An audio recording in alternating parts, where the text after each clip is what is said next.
జరగాలని చెప్పి నాతో పాటు ఇక్కడికి వచ్చేసినటువంటి శ్రేయస్ కోరి ఇక్కడికి వచ్చేసినటువంటి ఇతర నాయకులకి, స్నేహితులకి, పాత్రికేయ మిత్రులకి అందరికి కూడా ముందుగా నా హృదయపూర్వకమైనటువంటి నమస్కారం.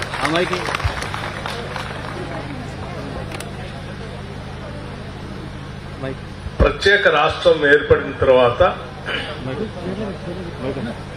ఈ రాష్ట్రంలో ప్రభుత్వ పాఠశాలల్లో చదువుకుంటున్నటువంటి విద్యార్థులందరికీ, అట్లాగే ఈ విద్యార్థుల ద్వారా రేపటి తెలంగాణ భవిష్యత్తుని కోరుకునేటువంటి వాళ్ళందరికీ కూడా ఇది ఒక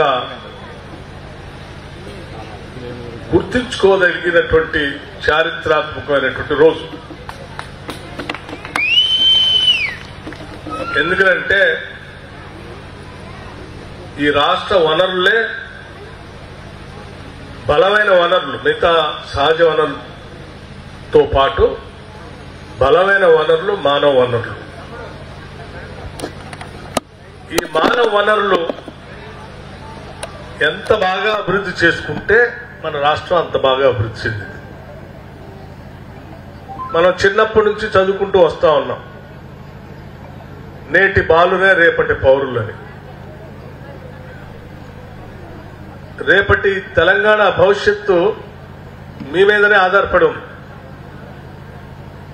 మీరంతా ఆరోగ్యంగా మంచి మేధస్సుతో ఎదిగితే ఈ రాష్ట్రం అంత ఆరోగ్యంగా ఉన్నట్టు, అంత మేధస్సుతో ఈ రాష్ట్రం ఎదిగినట్టు. మీరెంత బలహీనంగా ఎదిగితే ఈ రాష్ట్రం అంత బలహీనంగా ఉన్నట్టు. ఇది ఈ ప్రజాప్రభుత్వం ఇందిరమ్మ రాజ్యం యొక్క ఆలోచన.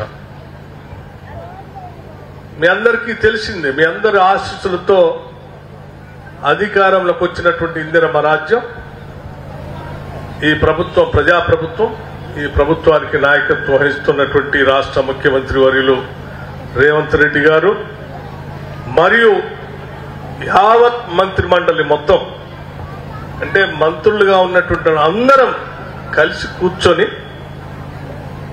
మన రాష్ట్రంలో చదువుకుంటున్నటువంటి ఏ బిడ్డ కూడా పోషక పదార్థాలతో లేకుండా, పౌష్టిక ఆహారం అందకుండా బిడ్డలు చదువుకుంటూ ఉంటే మనం మంచి ప్రభుత్వం అందిస్తున్నట్టు కాదు. మన బిడ్డలు మంచి పోషక పదార్థాలతో, పౌష్టిక ఆహారంతో వారు మానసికంగా అట్లాగే దేహదారుఢ్యంతో కూడా ఎదిగినప్పుడే బాగా చదువుకోగలరు, మేధస్సుతో ఈ ప్రపంచంతో పోటీ పడగలరు. అలా పోటీ పడలేనటువంటి విద్యార్థులను తయారు చేసి మనం ప్రపంచానికి అందిస్తే మనమే బలహీన పడిపోతాం.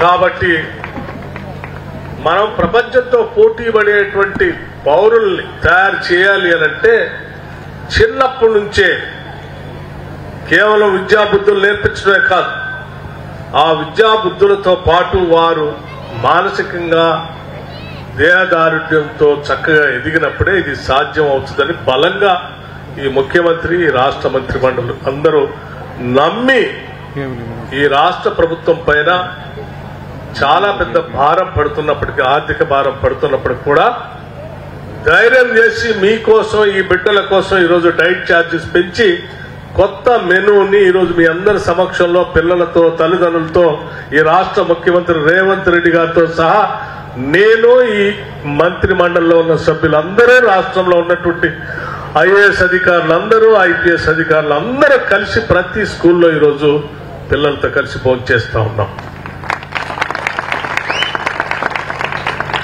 ఎందుకనంటే ఒక నమ్మకం కలిగించాలి ప్రతి బిడ్డకి. ఈ ప్రభుత్వం నా కోసమే ఉన్నదనేటువంటి భావం చదువుకునే ప్రతి పిల్లవాడికి కలగాలి. ఈ ప్రభుత్వం నా బిడ్డను చదివించడానికే ఉంది అనేటువంటి భావం ప్రతి తల్లిదండ్రులకి కలగాలి. దానికోసం మనం అందరం ఆయా పాఠశాలకు వెళ్ళాలి, వారితో కలిసి కూర్చొని భోంచేయాలి. మనం పెంచిన ఛార్జీలు వాళ్ళందరికీ వివరించి మీకోసమే ఇవన్నీ చేస్తున్నాం. దీన్ని సక్రమంగా వినియోగించుకొని మీరు బాగా చదివి అద్భుతంగా ఎదిగి మీకు మీ జీవితాల్లో మీకున్నటువంటి ఇబ్బందులను తొలగించుకోవడానికి ఈ చదువును వాడుకోవటమే కాకుండా ఆ ఆర్థిక ఇబ్బందులు కానీ లేకపోతే రకరకాల ఇబ్బందుల్లోంచి విముక్తి పొందుతూ మీ తల్లిదండ్రులు విముక్తి కలిగిస్తూ ఈ సమాజాన్ని ఉన్నతంగా తీసుకెళ్లటానికి మీరు అందరూ వాడుకోవాలని చెప్పడం కోసమే ఈరోజు మేమంతా మీ మధ్యకు వచ్చి మీతో కలిసి కూర్చొని భోజనం చేస్తా ఉన్నాం. ఇది ప్రతి బిడ్డ ఛాలెంజ్ గా తీసుకోవాలి. నేను చదువుకునేటువంటి ప్రతి బిడ్డ ఆలోచన చేయాలి. మా తల్లిదండ్రులతో పాటు ఈ ప్రభుత్వం కూడా అంతే బాధ్యతతో, మా తల్లిదండ్రులంత బాధ్యతతో ఈ ప్రభుత్వం మా గురించి ఆలోచన చేసి మమ్మల్ని బాగా ఉన్నతంగా ఎదిగించడం కోసం వాళ్ళకి ఆర్థికపరమైన ఇబ్బందులు ఉన్నప్పుడు కూడా మా కోసం ఇంత వెచ్చిస్తా ఉన్నారు. నేను బాగా చదువుకోవాలనేటువంటి ధ్యాస ప్రతి బిడ్డ మనసులోకి రావాలి. మీరు అలా ధ్యాస మీ మనసులోకి వచ్చినప్పుడే మీరు బాగా చదువుకోగలరు. మీరు చదువుకొని విజయాలు సాధించగలరు. మీరు విజయాలు సాధించినప్పుడు అవి చూసి మీ తల్లిదండ్రులు ఎంత సంతోషపడి ఆనందపడతారో అదే విధంగా ఈ రాష్ట్ర పాలకులుగా ఇందిరమ్మ రాజ్యం ఈ ప్రభుత్వం కూడా అదే రీతిలో సంతోషపడుతుందని చెప్పడం కోసం నేను ఎదుర్కొచ్చాను. ఇది మా అందరి కోరిక. అందుకే ఈరోజు నేను ఇక్కడ ఈ బోనకల్ మండలంలో ఈ పాఠశాలలో, రేవంత్ రెడ్డి గారు రంగారెడ్డి జిల్లాలో ఒక్క పాఠశాలలో, మిగతా మంత్రులు ఒక్కొక్క పాఠశాలలో ఈరోజు పాల్గొన్నారు. సరే, నేను చాలా చూశాను. ప్రభుత్వం రాగానే సంక్షేమం పైన దృష్టి సారించాం. రాష్ట్రం తెచ్చుకున్నదే ప్రజల భవిష్యత్తు కోసం. ప్రభుత్వం అంటే పాలకులు వాళ్ళ భవిష్యత్తు కోసం కాదు. పాలకులుగా ఉన్నటువంటి వాళ్ళు ప్రజల భవిష్యత్తు కోసం వాళ్ళు ఆలోచన చేసి ప్రణాళికలు తయారు చేయడానికి, అలా తయారు చేసే క్రమంలో ముందుగా అసలు మన పిల్లలు చదువుకున్నటువంటి పిల్లల పరిస్థితి ఏంటి, ఏ స్థాయిలో ఉన్నారు, ఎక్కడ చూస్తే వాళ్ళ కావలసినటువంటి ఆహార పదార్థాలు కానీ, వాళ్ళు చదువుకోవడానికి కావలసినటువంటి పాఠశాల నిర్మాణం కానీ, ఈ రెండు కూడా గత 10 సంవత్సరాలు అస్తవ్యస్తమై 10 సంవత్సరాలు రకరకాల ధరలు మార్కెట్లో పెరిగిన, బియ్యం ధర పెరిగింది, ఉప్పు ధర పెరిగింది, పప్పు ధర పెరిగింది, చింతపండు ధర పెరిగింది, నూనె ధర పెరిగింది. అన్ని ధరలు పెరిగినప్పటికి కూడా పిల్లలకి ఇచ్చేటువంటి బిల్లు ధరలు మాత్రం ₹1 కూడా పెరగలేదు, ఒక్క పైసా కూడా పెరగలేదు. అదే 10 సంవత్సరాల క్రితం ఉన్నటువంటి డబ్బులతోనే పెరిగిన ధరలతో ఇక్కడ వంట వండే వాళ్ళు, పాఠశాల నడిపేటువంటి అధ్యాపకులు అవి కొనలేక సరిగా పెట్టలేక వాళ్ళు బాధపడుతూ అవి పెడతా ఉంటే ఆ విద్యార్థులు సరిపోక రకరకాల సరిగా పెట్టట్లేదని వార్తలు రాస్తా ఉంటే పెట్టడానికి కావాల్సిన డబ్బులు లేక వాళ్ళు సతమతమవుతున్న పరిస్థితిని అవగాహన చేసుకున్న తర్వాత మేము వెంటనే ఒక నిర్ణయం తీసుకున్నాం. పెరిగిన ధరలకు అనుగుణంగా మనం ప్రభుత్వంలో పనిచేసేటువంటి ఉద్యోగస్తులకు జీతాలు పెంచుతాం. పెరిగిన ధరలకు అనుగుణంగా జరిగే పనులకు కూడా లెక్కగట్టి దాని బిల్లులు పెంచుతాం. మరి మన పిల్లలకి భోజనం పెట్టేదాన్ని లెక్కగట్టి పెంచకపోతే వాళ్ళు ఎక్కడి నుంచి తీసుకొచ్చి పెట్టగలరు, వీళ్ళు ఎక్కడ తినగలరు అని ఆలోచన చేసి వెంటనే ఒక కమిటీని వేసి 15 రోజుల్లో పెరిగిన ధరలకు అనుగుణంగా మీరు స్టడీ చేసి మొత్తం రిపోర్ట్ ఇవ్వాలని చెప్పి 15 రోజుల్లో రిపోర్ట్ తెప్పించుకొని 40% డైట్ ఛార్జెస్ పెరిగిన ధరలకు అనుగుణంగా మొట్టమొదటిసారి 10 సంవత్సరాల తర్వాత 40% డైట్ ఛార్జెస్ పెంచి ఈరోజు నిర్ణయం చేసి ప్రకటించాం. ఈ డైట్ ఛార్జెస్ 3వ తరగతి నుంచి 7వ తరగతి వరకు ₹950 ఉండేది గతంలో. గత 10 ఏళ్ల నుంచి ఇదే. దాన్ని పెంచి ఈరోజు ₹1330 పెంచాం 3వ తరగతి నుంచి 7వ తరగతి చదువుకునేటువంటి పిల్లలకి. అట్లాగే 8వ తరగతి నుంచి 10వ తరగతి చదివే పిల్లలు ₹1100 ఉండేది. దాన్ని పెంచి ₹1540 చేశాం. అట్లాగే ఇంటర్ నుంచి పీజీ చదివే విద్యార్థులకి కేవలం 1500 రూపాయలు మాత్రమే ఉండేది. 10 సంవత్సరాలు అదే. దాన్ని పెంచి 2100 చేశాం. ఇది పిల్లలకు సంబంధించిన డైట్కి సంబంధించి. అట్లాగే పిల్లలు బడికి వచ్చినప్పుడు కాస్మెటిక్ ఛార్జెస్ అని చెప్పారు మనం ఆర్సీఓ గారు. అంటే తలకు నూనె కానీ, సబ్బు కానీ, కటింగ్ కానీ, మిగతా కార్యక్రమాలు కానీ, ఆడపిల్లలు పెద్దలు అయితే బాలికలకు ఉండేటువంటి సమస్య వాళ్ళకి ప్రత్యేకమైన సమస్యలు, వాటికి కావాల్సిన ఖర్చులు కానీ వీటన్నింటినీ అంచనా వేసి 3 నుంచి 7వ తరగతి వరకు చదివే బాలికలకి కేవలం 55 రూపాయలు మాత్రమే ఉండేది. ఈ 55 రూపాయలని ఒకటేసారి 175 రూపాయలు పెంచాం. 8వ తరగతి నుంచి 10వ తరగతి మరియు 11 సంవత్సరాల కంటే ఎక్కువ వయసు కలిగిన బాలికలకి ప్రత్యేకమైనటువంటి అవసరాలు ఉంటాయి. వాళ్ళకు కూడా కేవలం 75 రూపాయలే ఉంటే దాన్ని 275 రూపాయలు చేశాం. 3వ తరగతి నుంచి 7వ తరగతి వరకు అబ్బాయిలతో సహా ఎయిర్ కటింగ్ ఛార్జెస్ కూడా కలిపి కేవలం 62 రూపాయలే ఉంటే దాన్ని 150 రూపాయలు పెంచాం. 8 నుంచి 10వ తరగతి మరియు 11 సంవత్సరాల కంటే ఎక్కువ వయసు గలవారు అబ్బాయిలతో సహా ఎయిర్ కటింగ్ 62 రూపాయలు మాత్రమే ఉంటే దాన్ని 200 రూపాయల వరకు పెంచాం. ఇవన్నీ పెంచడం వల్ల రాష్ట్ర ప్రభుత్వం ఖజానా పైన భారం పడుతుంది మాకు తెలుసు. అయినా కానీ భారం పడినా మన భవిష్యత్తు కోసం ఇది పెంచాల్సిందే అని చెప్పి గట్టిగా నిర్ణయం తీసుకుని ఈరోజు పెంచడం ఒకటే కాదు, పెంచిన దాన్ని రాష్ట్ర వ్యాప్తంగా ఒకటే రకంగా డైట్ మెనూ ఉండేటట్టుగా లెక్కలు కట్టి వారంలో ఉన్నటువంటి 7 రోజుల్లో ఏ వారం ఏం పెడతా ఉన్నాం దీనికి సరిపోయేటువంటిదని లెక్క కట్టి తయారు చేసి డాక్టర్లు వాళ్ళతో కూడా సంప్రదించి ఆరోగ్యంగా ఎదగటానికి ఏ పోషక పదార్థాలతో ఆహారం పెడితే బాగుంటుందని కొద్దిమంది ఐఏఎస్ అధికారులంతా కలిసి కూర్చొని కమిటీ వేసి వాళ్ళందరి చేత డాక్టర్లతో కూడా మాట్లాడి ఆ డైట్ అంతా ఫిక్స్ చేసి రాష్ట్ర వ్యాప్తంగా ఒకటే డైట్ మెనూని ఈరోజు మీ ముందు ఆవిష్కరింపజేసి పెట్టాం. ఎందుకంటే ఇవన్నీ మీకు ప్రత్యేకంగా డిస్ప్లే చేసి ఉంటే రేపు తల్లిదండ్రులు వచ్చినప్పుడు ఈ వారం రోజు గుడ్డు ఉండాలి కదా, ఈరోజు చికెన్ ఉండాలి కదా, ఈరోజు మటన్ ఉండాలి కదా, ఈరోజు సాయంత్రం గుగ్గిలు ఉండాలి కదా, ఈరోజు ఉదయం పూట అరటిపండు ఇవ్వాలి కదా అని మీ అందరికి తెలిస్తే అవన్నీ వస్తున్నాయా లేదని తల్లిదండ్రులు కూడా సరిగ్గా సక్రమంగా చూసుకుంటారనేటువంటి ఆలోచనతోనే వీటన్నిటిని డిస్ప్లే చేయటమే కాదు, ఈ చార్ట్ మొత్తాన్ని తల్లిదండ్రులు అందరికి పంపించమని కూడా చెప్పాం. పిల్లలకు తెలియాలి, తల్లిదండ్రులకు తెలియాలి, స్థానికంగా ఉన్నటువంటి ప్రజాప్రతినిధులకు కూడా తెలియాలి. తెలిసినప్పుడే వీటన్నిటిని మానిటరింగ్ సక్రమంగా చేస్తాం. ఇది డైట్కి సంబంధించి. సరే, డైట్ పెట్టాం. మరి ఇటువంటి రెసిడెన్షియల్ స్కూల్స్ చాలా ఉన్నాయి. ఇది ఓన్లీ రెసిడెన్షియల్ స్కూల్సే కాదు, ఈవెన్ మామూలు హాస్టల్స్ కూడా పెంచాం ఇదే డైట్ ఛార్జెస్. హాస్పిటల్లో పేషెంట్లు చేరితే వాళ్ళకు కూడా పెంచాం. అట్లాగే డైట్ ఛార్జెస్ తో పాటు మరి చాలా రెసిడెన్షియల్ స్కూల్స్ బిల్డింగ్లు సరిగా లేవు. యాడ్నో ఒక దగ్గర ఖాళీగా ఉన్న బిల్డింగ్ చూసేసి అందులో పెట్టారు.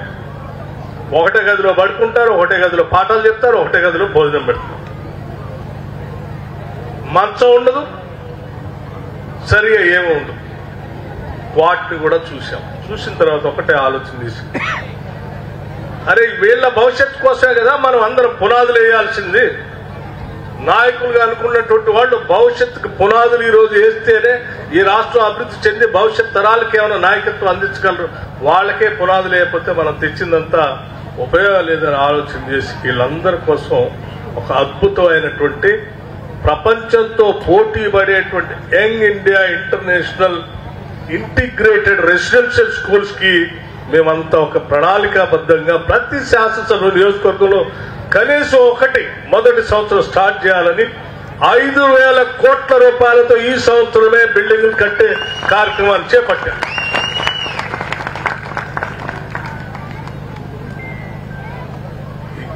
మాకంటే ముందున్నటువంటి ప్రభుత్వం ఈ బిల్డింగ్లు కట్టడానికి లేకపోతే హాస్టల్స్ మెయింటైన్ చేయడానికి వాళ్ళు కేటాయించింది కేవలం ఖర్చు చేసింది 70 కోట్లు మాత్రమే. ఒకసారి ఆలోచించేయండి. కేవలం 70 కోట్లు మాత్రమే గత సంవత్సరం ఖర్చు పెడితే ఈ సంవత్సరం ఆ 70 కోట్లని 5,000 కోట్లకి తీసుకెళ్లాను మేము. 5,000 కోట్లతో ఇన్ఫ్రాస్ట్రక్చర్ అన్ని ఇంటిగ్రేటెడ్ రెసిడెన్షియల్ స్కూల్స్ ని డిజైన్ చేయించి అది కూడా ప్రపంచ స్థాయిలో ఉండాలి. ఇక్కడ చదువుకునే ప్రతి బిడ్డ రేపొద్దున ప్రపంచం అమెరికా పోతే కూడా వాళ్ళతో పోటీ పడేటట్టుగా ఉండాలి. వాళ్ళకంటే మెరుగైన విద్య ఈ పాఠశాలలో ఉండాలని చెప్పి కావలసిన అన్ని ఫెసిలిటీస్ తో ఇంటిగ్రేటెడ్ రెసిడెన్షియల్ స్కూల్స్ డిజైన్ చేశాం. ప్రారంభోత్సవం చేస్తున్నాం. ఈ సంవత్సరమే టెండర్స్ పిలిచి పనులు కూడా మొదలు పెడతాం. ఇది ప్రతి సంవత్సరం చేస్తాం. ఏదో ఈ ఒక్క సంవత్సరం చేసి వదిలిపెట్టాం. పూర్తి స్థాయిలో ఈ రాష్ట్రంలో చదువుకునే ప్రతి బిడ్డ సంపూర్ణంగా ఇంటిగ్రేటెడ్ రెసిడెన్షియల్ స్కూల్స్ లోకి చదువుకొని అడ్మిషన్స్ దొరికేంత వరకు అన్ని స్కూల్స్ కడతాం మేము. ఏ బిడ్డ స్కూల్ లేకుండా ఇంటిగ్రేటెడ్ రెసిడెన్షియల్ స్కూల్ లేకుండా లేకపోతే ఎక్కడో మామూలు బడిలోనో గవర్నమెంట్ బడి కాకుండా లేకపోతే ప్రైవేట్ స్కూల్లోనో కాన్వెంట్లోనో పబ్లిక్ స్కూల్లోనో కాదు, వాటికంటే మెరుగైన రెసిడెన్షియల్ స్కూల్స్ లో మన స్కూల్స్ లో ఉండాలి.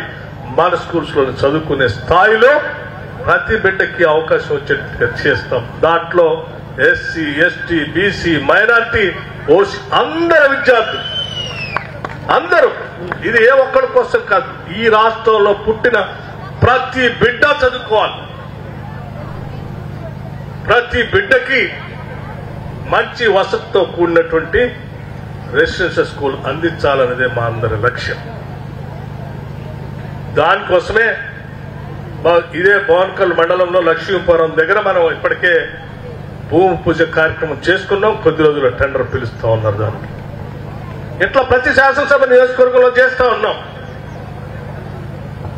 ఈ కార్యక్రమాలన్నీ కూడా ఈ రాష్ట్రంలో ఉన్నటువంటి తల్లిదండ్రులు తెలియాలి. విద్యార్థులకి వాళ్ళ డైట్ మెను లాంచ్ చేసేటప్పుడు మేమందరం వస్తామంటే విద్యార్థులతో పాటు వాళ్ళ తల్లిదండ్రులు కూడా పిలిచి వాళ్ళతో కలిసి అందరం కలిసి భోజనం చేయాలి. ఈ ప్రభుత్వం మనది, మన పిల్లలు ఏ రకంగా తింటున్నారు, ఎట్లా ఉంటున్నారు అనేది వాళ్ళకు కూడా తెలియాలి అనే ఆలోచనతో ఈరోజు మీ అందరూ కూడా భోజనాన్ని పిలవటం జరిగింది. వాళ్ళు చెప్పారు వాళ్ళందరూ పిలిస్తే రాష్ట్ర వ్యాప్తంగా 8 లక్షల మంది విద్యార్థులు ఉన్నారు. వాళ్ళిద్దరిని పిలిస్తే వాళ్ళు 16 లక్షల మంది అవుతారు. మరి వీళ్ళందరూ పెట్టాలంటే ఎట్లా సార్, వీలు కాదేమో, వాళ్ళంతా వద్దని అన్నారు. వాళ్ళు కూడా ఉండాల్సిందే. తల్లిదండ్రుల్లో తల్లిని పిలవండి. తల్లి తపనేంటో, తన బిడ్డ ఏ రకంగా చదువుకుంటుందో చదువుకోవట్లేదని పడే తపన తల్లికి బాగా తెలుసు. ఆ తల్లిని కంపల్సరీ పిలవండి. తల్లి ఒకళ్ళు రావటానికి అవకాశం లేకపోతే తండ్రిని కూడా పిలవండి. కనీసం ఒక్కళ్ళైనా పిలవండి తల్లిదండ్రులు అని చెప్పి దానికి కావాల్సిన బిల్లు ఏదైనా ఉంటే పిల్లలకి ఇచ్చే డైట్ బిల్లులో నుంచి కోత కోయాల్సిన అవసరం లేదు. అదనంగా ఈ రాష్ట్ర ప్రభుత్వం వాళ్ళ పెట్టేటువంటి భోజన బిల్లు ఇస్తామని ప్రత్యేకంగా చెప్పి దానికి ఖర్చును కూడా పంపించమని చెప్పాం. ఇది ఈ రాష్ట్ర ప్రభుత్వం యొక్క ముఖ్యమంత్రి గారు కానీ, నాకు కానీ, మా మంత్రుల్లో ఉన్నటువంటి వాళ్ళందరికీ కానీ ఉన్నటువంటి నిబద్ధత. అందుకే మీ యావత్ తల్లిదండ్రులందరికీ నేను కేవలం ఈ స్కూల్లో ఉన్నటువంటి విద్యార్థుల కోసం లేకపోతే తల్లిదండ్రుల కోసం మాట్లాడట్లేదు, రాష్ట్రంలో ఉన్నటువంటి తల్లిదండ్రులు అందరి గురించి మాట్లాడుతూ ఉన్నాం. ప్రతి తల్లిదండ్రి ఆలోచన చేయండి. ఈ ప్రభుత్వం ప్రజలది, మనది. ఇక్కడ పోగేసే ప్రతి పైసా ప్రజల కోసం ఖర్చు పెడతాం, మన బిడ్డల భవిష్యత్తు కోసం ఖర్చు పెడతాం. ఇది ఇందిరమ్మ రాజ్యం. ఇక్కడ ప్రతి బిడ్డ చదువుకోవాల్సిందే. ప్రతి బిడ్డకి టైంకి పుస్తకాలు అందాల్సిందే, టైంకి బెడ్స్ అందాల్సిందే, టైంకి బెడ్షీట్స్ అందాల్సిందే, టైంకి యూనిఫామ్స్ అందాల్సిందే, టైంకి బిల్స్ రావాల్సిందే. ఈ ప్రభుత్వం మేము అధికారంలోకి వచ్చే నాటికల్లా ఈ రాష్ట్రంలో ఇటువంటి పాఠశాలలో చదువుకున్న విద్యార్థుల బిల్లులు కొన్ని నెలలుగా పెండింగ్ ఉన్నాయి. బిల్లులు రాక,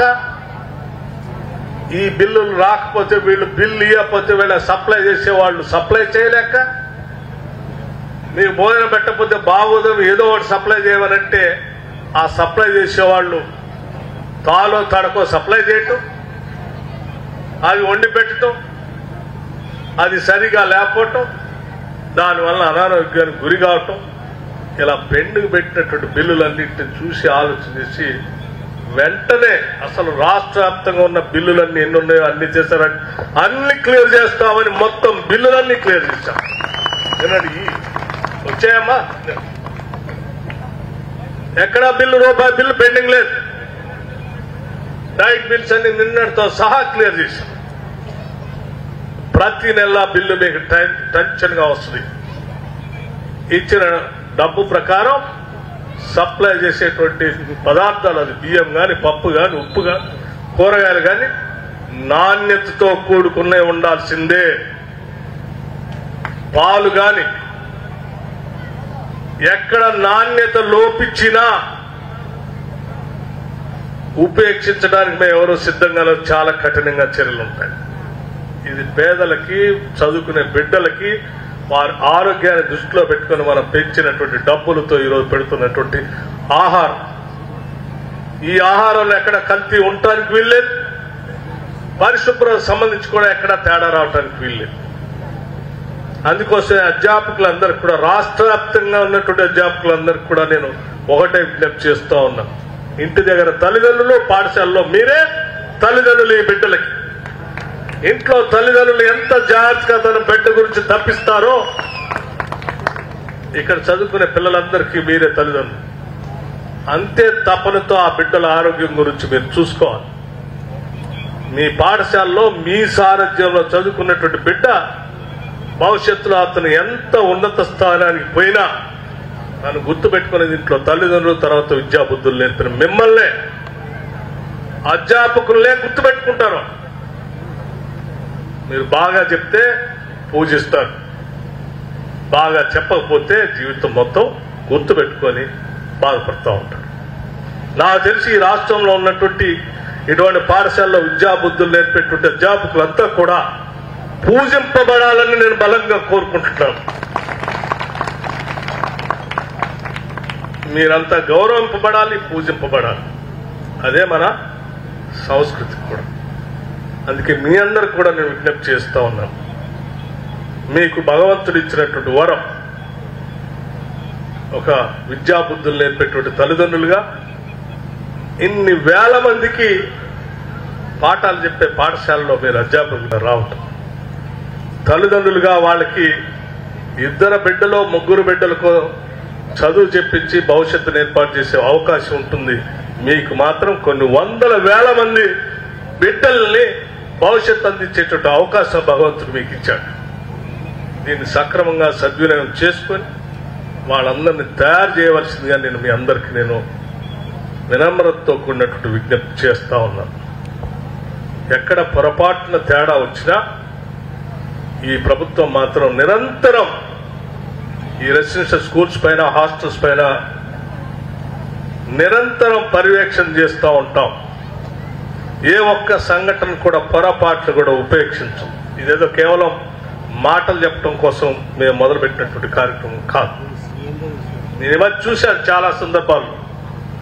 10 సంవత్సరాల రూపాయికి కూడా పెంచినటువంటి ఆనాటి ప్రభుత్వానికి సంబంధించినటువంటి కొద్దిమంది వ్యక్తులు పాఠశాలను పర్యటించడం, 10 సంవత్సరాలు పాఠశాల సంబంధించిన బిల్డింగ్లు సరిగా లేవు, కట్టించండి మహాప్రభు అని అడిగితే కూడా రూపాయి శాంక్షన్ చేయకుండా పాడుబడిన స్కూళ్ళలోనో, బిల్డింగుల్లోనో, లేకపోతే కమ్యూనిటీ హాల్స్లోనో, లేకపోతే కళ్యాణ మండపాల్లోనో, లేకపోతే కళాశాల మూసేసిన దాంట్లోనో అద్దెకిచ్చి ఆడ పడేసి పిల్లలు కుక్కినట్టు కుక్కి వదిలేసినటువంటి వాళ్ళు ఈ మధ్య అక్కడక్కడ బయటకు వచ్చి తగుదనమ్మా అని పాఠశాల తిరుగుతూ భోజనం బాగాలేదు, బిల్డింగ్ బాగాలేదు, లేకపోతే అది బాగాలేదని మాట్లాడతారు. సిగ్గు ఉండాలి కదా.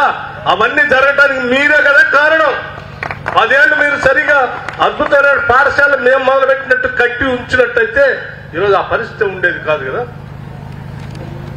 10 ఏళ్ళు మీరు డైట్ ఛార్జెస్ పెంచి ఉండుంటే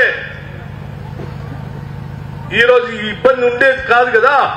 ఆ డైట్ బిల్లులు సరిపోగా సప్లై చేసేవాళ్ళు సప్లై చేయలేక, మీరు బిల్లులు ఇవ్వకపోతే బిల్లులు రాలేదని మేము సప్లై చేయలేమని ఎదురు తిరిగితే ఇక్కడ ఉన్న టీచర్లు ఏదో రకంగా బతికినట్టు మీ ఇష్టం వచ్చింది ఏదో వాడు సప్లై చేయండి అంటే తాలు తడక తీసుకొచ్చి సప్లై చేస్తే అదే వండి పెడితే వాడు ఆరోగ్యం దెబ్బతింటే దేని వల్ల ఇదంతా జరిగేది మీ వల్లే కదా జరిగింది.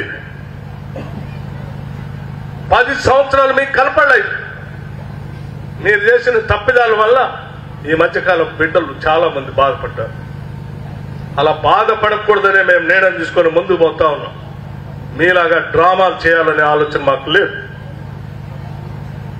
అంకిత భావంతో ఈరోజు ముఖ్యమంత్రి రేవంత్ రెడ్డి గారు కానీ లేకపోతే ఉప ముఖ్యమంత్రిగా నేను కానీ మంత్రులుగా మా మంత్రివర్గ సహచరులు కానీ ప్రతి ఒక్కళ్ళం ఈ రాష్ట్రం మనది కోరి కొట్లాడి తెచ్చుకున్నాం. ఈ రాష్ట్ర ప్రజల భవిష్యత్తు కోసం. ఆ భవిష్యత్తు కోసం మనం పనిచేయకపోతే అర్థమే ఉండదు మన జీవితానికి అని చెప్పి నమ్మి ఈ రాష్ట్ర ప్రజల భవిష్యత్తు కోసం ప్రతి రూపాయి పోగేసి ఖర్చు పెడుతూ ముందుకు పోతా ఉన్నాం. అందులో భాగంగానే ఈరోజు ఈ కార్యక్రమం తీసుకున్నాం. దయచేసి మీరందరూ తల్లిదండ్రులంతా అర్థం చేసుకొని పెంచిన ఛార్జీలన్నింటినీ కూడా మీరు గమనంలో తీసుకొని ప్రతి నెల మీరు ఎప్పుడు పోతారో స్కూల్స్ నాకు తెలియదు. పోయిన ప్రతి సందర్భంలో కూడా ఒకసారి పేరెంట్స్ కమిటీ ఆ పెంచిన ఛార్జెస్ ప్రకారం డైట్ అంతా వస్తుందో లేదో కూడా చూసుకుంటూ ముందుకు పోవాలని మన పిల్లలు మంచి భవిష్యత్తుతో తీర్చిదిద్దాలని చెప్పి తల్లిదండ్రులుగా మీరు, అధ్యాపకులుగా గారు, ప్రభుత్వ పరంగా మేము మనందరం కలిసి మనందరి బాధ్యత ఇక్కడ చదువుకునే ప్రతి బిడ్డ ఏ ఒక్కళ్ళు ఉపేక్షించినా వాళ్ళ భవిష్యత్తు మీద ప్రమాదం. అటువంటి పరిస్థితి రాకుండా చేయాలనే ఈరోజు మేము అంతా ముందుకు పోతా ఉన్నాం. దయచేసి నేను అర్థం చేసుకుంటారని ఈ పాఠశాలలో కూడా మేము తల్లులుగా మీకైతే అర్థమవుతుంది అనేటువంటి ఆలోచనతోనే అమ్మ ఆదర్శ పాఠశాలలు పెట్టి అంతా మహిళలకే బాధ్యత చెప్పాం. అన్ని పాఠశాలకు సంబంధించిన రిపేర్స్ చేపిస్తా ఉన్నాం. విద్యకు సంబంధించి పెద్ద ఎత్తున నిధులు ఖర్చు పెట్టి ముందుకు పోతా ఉన్నాం. మీ అందరికీ తెలిసిందే 11,000 మంది టీచర్స్ ని డిఎస్సి పెట్టి రిక్రూట్మెంట్ చేశాం. మొట్టమొదటిసారి 10 ఏళ్ల తర్వాత 10 సంవత్సరాలు పాఠశాలలో టీచర్లు రిక్రూట్ చేయండి అంటే 10 సంవత్సరాలు డిఎస్సి రిక్రూట్మెంట్ లేదు. ఎవరు చెప్పాలి పాట? 11,000 మందికి ఒకటేసారి రిక్రూట్మెంట్ ఆర్డర్స్ ఇవ్వటమే కాకుండా ఇంకా భవిష్యత్తులో ఇంకో 6,000 మంది టీచర్స్ కూడా డిఎస్సి ఇవ్వటం కోసం ఈ ప్రభుత్వం తయారు చేస్తాం. అంటే ఏ పాఠశాలలో కూడా టీచింగ్ స్టాఫ్ లేకుండా ఉండడానికి వీల్లేదనేటువంటి ఆలోచనతో ప్రభుత్వం ఈ రిక్రూట్మెంట్ చేసుకుంటూ పోతా ఉన్నాం. ఈ రాష్ట్రంలో మీలాగా విద్యా బుద్ధులు నేర్పిన తర్వాత చదువుకున్నటువంటి వాళ్ళకి ఉద్యోగ అవకాశాల కోసం ఎదురు చూస్తూ తెచ్చుకున్న ఈ రాష్ట్రంలో 10 సంవత్సరాలు రిక్రూట్మెంట్ లేదు. ఆ రిక్రూట్మెంట్ కోసం ఆలోచన చేసి 56,000 మంది ఉద్యోగస్తులకి నియామక పత్రాలు కూడా ఇచ్చినటువంటి ప్రభుత్వం ఇది మొట్టమొదటిసారి 10 సంవత్సరాల తర్వాత. ఇంకా క్యాలెండర్ పెట్టాం. చదువుకున్నటువంటి ప్రతి నిరుద్యోగ యువతికి ఎక్కడో ఏదో ఒక ఉద్యోగం రావాలి. ఉద్యోగం రాకపోతే సెల్ఫ్ ఎంప్లాయ్మెంట్ ద్వారానే అతనికి ఉపాధి అవకాశాలు దొరికేటువంటి కార్యక్రమం చేయాలని ఆలోచన చేస్తాం. ఇది మన బిడ్డలు మనం తయారు చేసుకున్న తర్వాత వాళ్ళ ఖాళీగా ఉంచితే అది ఏ సమాజానికి కూడా మంచిది కాదు. ఇంజనీరింగ్ చదువుకోనో లేకపోతే పోస్ట్ గ్రాడ్యుయేషన్ చేసో ఉద్యోగం రాక తిరిగి వెనక్కి వచ్చి ఊళ్ళల్లో 100 రోజులు పనికి పోతున్నాం, లేకపోతే పెళ్లిళ్ళు జరుగుతూ ఉంటే అందులో సప్లయర్స్ గా పోతా ఉంటే ఏ సమాజానికి కూడా అది మంచిది కాదు అని గట్టిగా నమ్ముతున్నాం. అందుకే చదువుకున్న ప్రతి బిడ్డకి ఏదో ఒక ఉపాధి అవకాశం దొరకాలనేటువంటి ఆలోచనతోనే మేము అన్ని ప్రణాళికాబద్ధంగా ముందుకు పోతా ఉన్నాం. పబ్లిక్ సర్వీస్ కమిషన్ ప్రక్షాళన చేసి ముందుకు పోతాం. స్నేహితులారా, అందుకే ఆలోచించే దీనిని ముందుకు తీసుకొని పోయే క్రమంలో మీ అందరి సహకారం, తల్లిదండ్రుల ఆశీస్సులు కూడా ఈ బిడ్డల పైన, ఈ పాఠశాల పైన, ఈ ప్రభుత్వం పైన కూడా ఉండాలని చెప్పి నేను మనస్ఫూర్తిగా మీ అందరికీ వేడుకుంటున్నాను. నేను చేసే మంచి పని, ప్రతి మంచి పని ఈ సంకల్పానికి బలం చేకూరాలంటే మీ అందరి ఆశీస్సులు కూడా కావాలి. పాఠశాలలు సంపూర్ణంగా నిర్మించడానికి నిధులు లేకపోయినా అక్కడక్కడ నిధులు పోగేసి 5,000 కోట్లు ఖర్చు పెట్టి ముందుకు పోయే క్రమంలో మరి చాలా అంశాలు ఇబ్బందికరమైన పరిస్థితులు వస్తాయి. అటువంటి వాటికి కూడా ఈ ఆశీస్సులు కావాలి. నేను సాధించడానికి ఏ ఇబ్బందులున్నా ఇన్ని వేల మంది తల్లిదండ్రులు, లక్షల మంది తల్లిదండ్రులు ఆశీస్సులు ఉన్నాయి. వాళ్ళు మీరు ఇచ్చేటువంటి బలంతో మేము అనుకున్న సంకల్పాన్ని సాధిస్తామని చెప్పి మీ అందరికీ నేను సవినయంగా మనవి చేస్తూ ఈ కార్యక్రమంలో పాల్గొంచుకోవడానికి ఇక్కడికి ఇచ్చేసినటువంటి తల్లిదండ్రులందరికీ కూడా ముందుగా నా హృదయపూర్వకమైనటువంటి నమస్కారాలు తెలియజేస్తూ ఇక్కడ చదువుకునే ప్రతి బిడ్డ గొప్ప పౌరుడిగా ఎదగాలని మనస్ఫూర్తిగా కోరుకుంటూ మీ అందరికీ నా శుభ ఆశీస్సులు ఈ ప్రభుత్వం తరఫున మీ అందరికీ అభినందనలు కూడా తెలియజేస్తూ సెలవు తీసుకుంటాను. జై హింద్.